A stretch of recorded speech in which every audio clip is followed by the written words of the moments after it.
Praise the Lord, shalom, सबको जय मसीह की।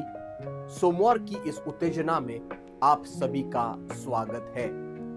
आपका कौशल्य, आपकी निपुणता आपको राजाओं के सामने खड़ा करेगी, आपके लिए राजमहल के दरवाजों को खोलेगी। नीति वचन का 22 अध्याय और वचन 29 कहता है, यदि तू ऐसा पुरुष देखे जो कामकाज में निपुण हो तो वह राजाओं के सम्मुख खड़ा होगा, छोटे लोगों के सम्मुख नहीं।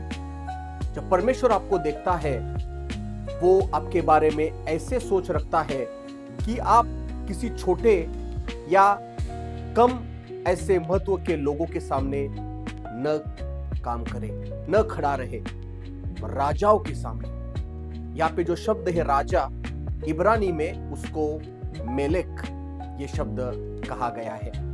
मेलेक इस शब्द का अर्थ है सिंहासन पे बैठने वाले राजा, साथ ही साथ महत्वाकांक्षी लोग जो शासन करते हैं, जो रणनीतियां या नियम और कायदे कानून बदलते हैं, ऐसे लोगों के सामने तुम खड़े रह सकते हो। किसके द्वारा? आपके अंदर जो निपुणता है, जो कौशल्य है। परमेश्वर ने हर एक के अंदर कोई ना कोई तो वरदान दिया है, कोई आपके अंदर निपुणता दी है, और सालों सालों में एक काम करने के बाद आप उस चीज में निपुण हो जाते हैं, आपको कौशल्य मिलता है, और वो चीज क्या करेगी? आपको राजाओं के सामने खड़ा करेगी। एक बात के बारे में सोचो, अगर राजमहल में कोई चीज खराब हुई है तो उसको ठीक करने के लिए राजा लोग किसको बुलाएंगे?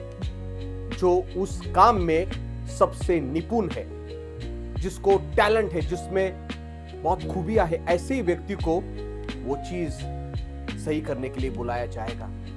दाऊद की बात देखो, है ना?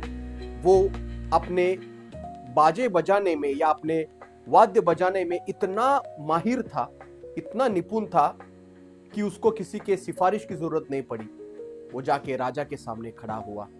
ठीक उसी तरह से परमेश्वर आपके जीवन में ऐसी बातें कर रहा है जो आप छुप छुप कर विश्वासु तरह से काम कर रहे हैं। परमेश्वर उसको देख रहा है और वो आपको राजाओं के सामने खड़ा करने जा रहा है, महत्वाकांक्षी लोगों के सामने खड़ा कर रहा है। आज आप छोटे लोगों के सामने रहेंगे, वचन कहता है मैं बड़े राजाओं के सामने आपको खड़ा करूंगा। इस उम्मीद के साथ आगे जाइए, परमेश्वर आपको आशीषित करे।